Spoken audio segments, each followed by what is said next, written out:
Hi guys, it's EKD and I'm here again to give you something very important. I know it's a very big question and it's a very popular question.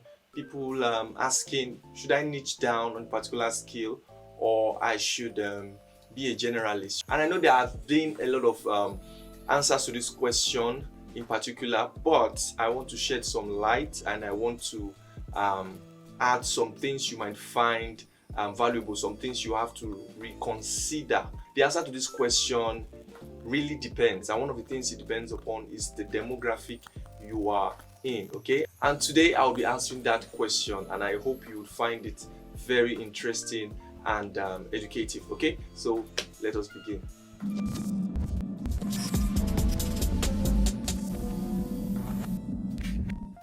Welcome guys once again.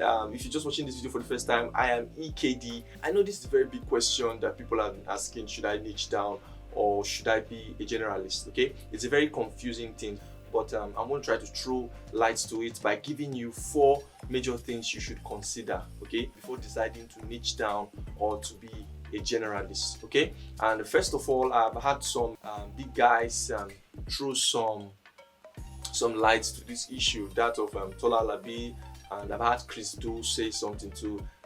In the entirety, they both are on point, so much on point.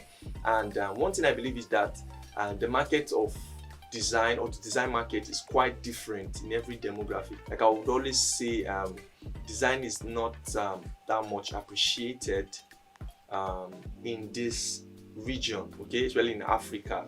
Okay, it's just a few persons that are really, when I mean really benefiting from design, and even those few persons, they found their way around to balance things. Okay, and I want you to be mindful of the business aspect of design. That's why we're having this series anyway, and not just being skillful, you have to know the business aspect. If not, people will just be sharing you up. You will not get any tangible reward for what you do, and that's why we're having this series. So should I niche down or should I be a generalist? And this is really caused by we having multi-talented people.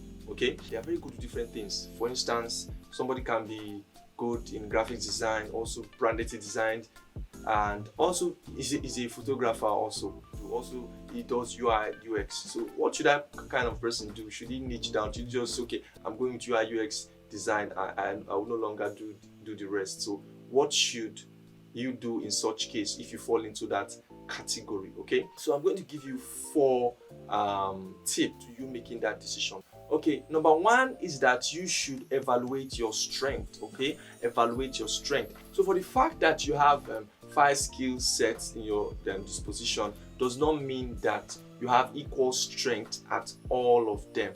Okay, there will be one that you are very perfect in, at least compared to the rest. There should be one that okay, I'm very good at this. So you begin to evaluate, do I have strength? Do I have strength enough for this? Am I very good at this? Do I find this very easy to do? Does it is it compatible with me? You should consider that, because one thing I would say is that okay, everybody has a strength, and one good thing is when that strength combined with a skill that fits it. For instance, you have a good artistic sense and you just get into graphic design, you would flow more because you already have that innate strength. Okay, so you begin to examine the skills. Is this something that you have much passion for? Is this something you easily flow with? Is this something you do with ease? You can find one designer find it very difficult to do UI UX design, and the same designer that's finding it difficult to do UI UX design is a good graphics designer. It happens because I would say that UI UX needs you to be very much organized, and most persons, they are not good in organizing things. They are good in aesthetics, fine, but they're not good in organization. So if you are that kind of person, you are not going to be a good UI UX designer, except you want to develop that skill of organization. Okay, and that's why you find if a person that is good, very good in graphics, yet the person might not want to go into UI UX design. Okay, you get? So that is one thing you have to check. Do I have strength in this area? And such person can still struggle to just get one UI UX design done, but that does not mean that the person has strength in that field. Okay, so you have to examine and say, okay, this is my strength. I have strength in this area. I know I am good in this area. Before you even decide to say, okay, I want to niche down, you have to know where you have strength in. That is one. So that will take us to number two. Number two is that you have to research the market demand. Okay, before you even decide to niche down, what is the market demand? Because sometimes you might be very good at something. That would not mean to say that the market demands for that skill you are very good at. Okay, it might just be that you are in the wrong location. Okay, because the market demand it differs from region to region. So in your own region, examine the market. Is this something that is much needed?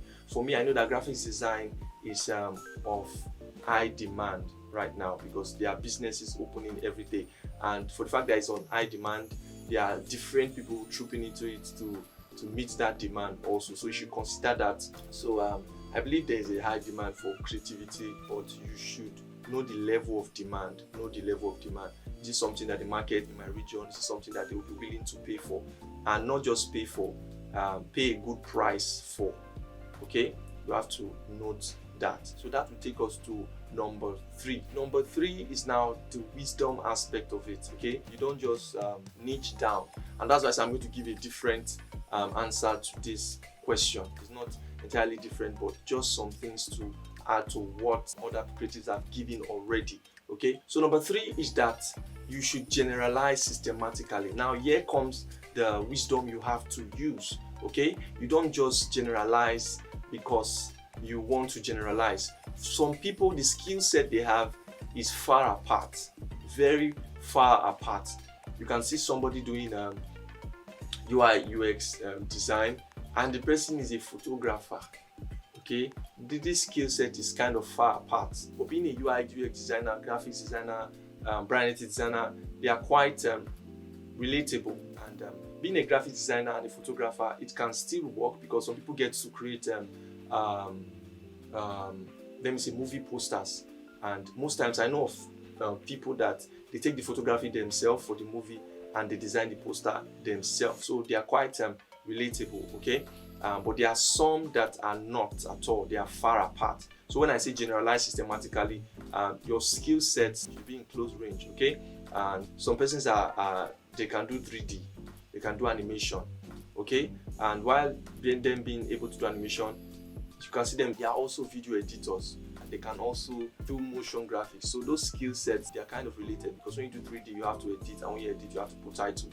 So they are quite related. So that's it. When you want to generalize, you have to make sure your skill sets are together. Okay, make sure they are not far apart. If not, the energy you are going to be distributing would strain you, and it might not yield the output that you would want. And this is the wisdom part for those persons in Africa. Okay, most times you see people that are into a lot of things. For instance, if it's not anything creative at all, you can see an electrician that does the work of a plumber. You can see the same person does maybe painting houses. You can see all these different things. So that's the way the African market is, because you can barely survive on just one. That's the truth about it. So what is the wisdom you can use for this? One, like I said, your skill set should not be far apart. Okay, for instance, I'm a brand identity designer and I can also do graphics design. They are relatable. So when I get a client to come in, the wisdom I want to use is that, okay, this is what I do, logo design. So I offer the logo designs, but the client will still have to know that I am into graphics design. So what I do is that I have a bundle in my brand identity design. I also ship in graphics design, especially for if it's a new business. I can do a flyer for you just to showcase your services and everything. I get to do a business card for you. So that's the graphics design. So they are still relatable. So I get to chip in those things. So just imagine if it's a new business. When you settle the side of brand identity design, you chip in graphics design, and they might also want a website. So that's where web design comes in play. Okay, so just see how you've used one stone to catch three birds. But you must know where you have strength in, and that area you have strength in, that's the side you push. Like me, I tend to push brand identity design more, okay, based on the market. So when I push it, I have others following. So I have also clients that might want to do video adverts. So I ship in the fact that I'm also a motion graphics designer. So you see the wide range of things I'm able to cover, but I don't just push everything at once, I push one. So that is the wisdom aspect. So you generalize systematically. You have to generalize systematically. So just imagine you getting paid for buying the designer, you move to graphic designer, you get paid, and based on you've leverage on your strength, they know that okay, this person is very good at this, so they tend to trust you for the rest, and that means more money, and you are not straining yourself. The skill sets are not far apart, they are within your reach. So that's the wisdom that you should use if you are in Africa, especially Africans. Okay, so that's for that. So that will lead us to the last but not the least, number four is that you should not depend on what you know alone. Okay, do not depend on your knowledge alone. You have to continuously evaluate the market because things change. You have to look at the trend. Okay, what is trending now? Okay, what will be in great demand in like 3 years time, and you have to prepare for it.